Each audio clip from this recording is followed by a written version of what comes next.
Caminho a Cristo. Capítulo 2. A ponte sobre o abismo. O homem foi originariamente dotado de nobres faculdades e de um espírito bem equilibrado. Era um ser perfeito, e estava em harmonia com Deus. Seus pensamentos eram puros, santos os seus intentos. Mas pela desobediência, suas faculdades foram pervertidas, e o egoísmo tomou o lugar do amor.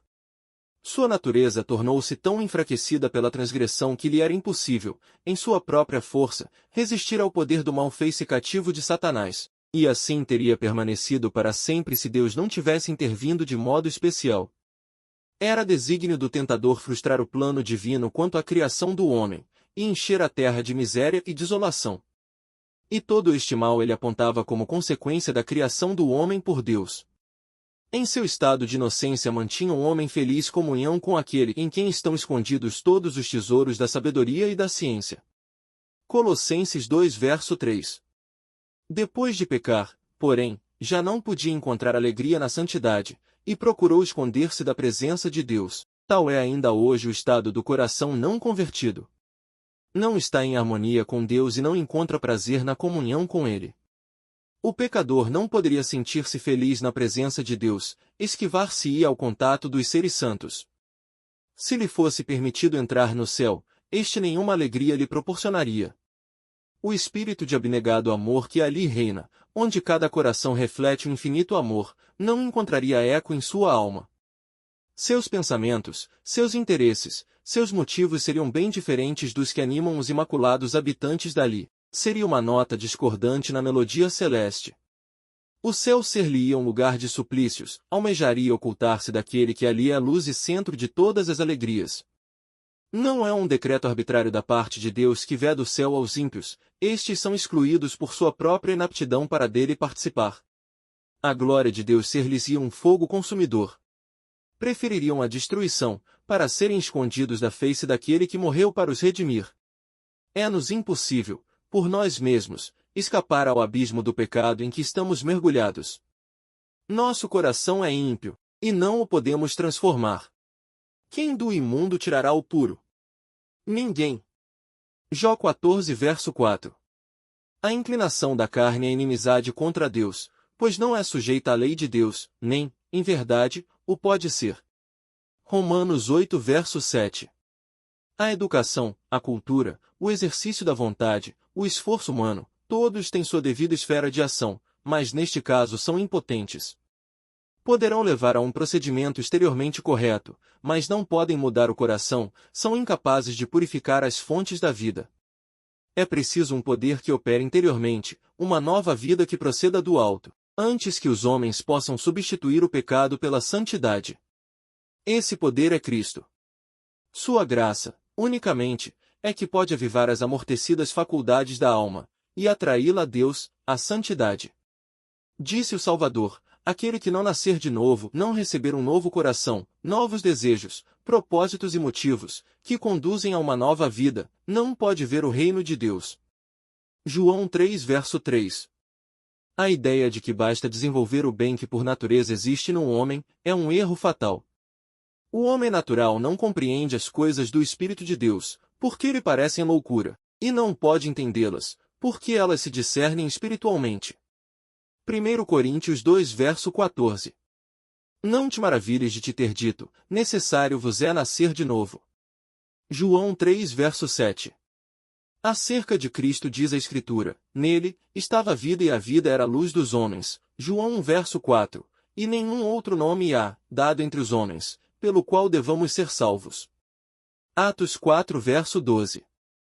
Não basta percebermos a benignidade de Deus, vermos a benevolência, a ternura paternal de seu caráter. Não basta reconhecermos a sabedoria e justiça de sua lei, e que ela se baseia sobre o eterno princípio do amor. Paulo, o apóstolo, reconheceu tudo isto quando exclamou, consinto com a lei, que é boa. A lei é santa, e o mandamento, santo, justo e bom. Acrescentou, porém, na amargura de sua íntima angústia e desespero, mas eu sou carnal, vendido sob o pecado. Romanos 7 verso 16, 12 e 14. Ansiava a pureza, a justiça, as quais era impotente para alcançar por si mesmo e exclamou, Miserável homem que eu sou! Quem me livrará do corpo desta morte? Romanos 7 verso 24. Tal é o brado que tem subido de corações oprimidos, em todas as terras e em todos os tempos. Para todos só existe uma resposta: eis o Cordeiro de Deus, que tira o pecado do mundo. João 1 verso 29. Muitas são as imagens pelas quais o Espírito de Deus tem procurado ilustrar esta verdade e torná-la clara às almas que suspiram por serem libertas do peso da culpa. Quando, depois de seu pecado de enganar Esaú, Jacó fugiu do lar paterno, ficou abatido pela consciência da culpa. Solitário e desterrado como se achava, separado de tudo que lhe havia tornado preciosa a vida, o pensamento que, acima de todos os outros, lhe oprimia a alma, era o temor de que seu pecado o alienara de Deus, e de que fora rejeitado pelo céu. Com tristeza, deitou-se para repousar sobre a terra nua, tendo em volta de si apenas os solitários outeiros, e sobre si o céu resplandecente de estrelas. Quando dormia, estranha luz lhe feriu a vista, eis que, do plano que estava deitado, amplos e sombreados degraus pareciam erguer-se até as próprias portas do céu, e sobre eles anjos de Deus subiam e desciam, enquanto, da glória acima, ouviu a voz de Deus em uma mensagem de conforto e esperança. Assim foi revelado a Jacó que lhe podia satisfazer a necessidade e anseios da alma, um Salvador. Com alegria e gratidão viu revelado um meio pelo qual ele, pecador, poderia ser restituído à comunhão com Deus. A mística escada de seu sonho representava Jesus, o único meio de comunicação entre Deus e o homem. É este o mesmo quadro ao qual se referiu Cristo em sua palestra com Natanael, quando disse: vereis o céu aberto e os anjos de Deus subirem e descerem sobre o Filho do Homem. João 1 verso 51. Apostatando, o homem alienou-se de Deus, a terra foi separada do céu, através do abismo existente entre eles, não podia haver comunicação. Mas por Cristo a terra foi de novo ligada ao céu. Com seus próprios méritos, Cristo lançou uma ponte através do abismo que o pecado cavara, de maneira que os anjos ministradores podem manter comunhão com o homem. Cristo une o homem caído, em sua fraqueza e desamparo, à fonte de infinito poder. Em vão sonham os homens com o progresso, frustrados são todos os empenhos para o enobrecimento da humanidade, se passam por alto a única fonte de esperança e auxílio para a raça caída. Toda boa dádiva e todo dom perfeito, Tiago 1 verso 17, vem de Deus. Não há verdadeira excelência de caráter fora dele. A única senda que conduz a Deus é Cristo. Diz ele: eu sou o caminho, e a verdade, e a vida. Ninguém vem ao Pai senão por mim. João 14 verso 6. O coração de Deus anseia por seus filhos terrestres com amor mais forte que a morte. Entregando o seu Filho, nesse único dom derramou sobre nós todo o céu. A vida, morte e intercessão do Salvador, o ministério dos anjos, o pleitear do Espírito, o Pai operando acima de tudo e por tudo, o interesse incessante dos seres celestiais, tudo se empenha em favor da redenção do homem. Ó! Consideremos o maravilhoso sacrifício que foi feito por nós. Procuremos avaliar o esforço e energia que o céu dedica para reivindicar os perdidos e reconduzi-los ao lar paterno. Motivos mais fortes e instrumentos mais poderosos não poderiam jamais ser postos em operação: as excelentes recompensas de fazer o bem, a alegria do céu, a sociedade dos anjos, a comunhão e o amor de Deus e seu Filho, o enobrecimento e dilatação de todas as nossas faculdades através dos séculos da eternidade.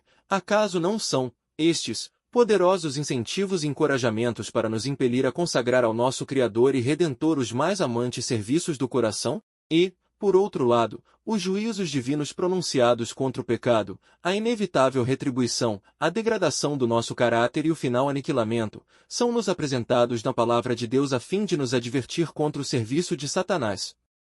Não deveríamos considerar a misericórdia divina? Que mais poderia Deus fazer?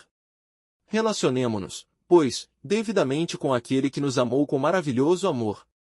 Prevaleçamo-nos dos meios que nos foram providos, para sermos transformados à sua semelhança e restaurados à comunhão com os anjos ministradores, à harmonia e comunhão com o Pai e o Filho.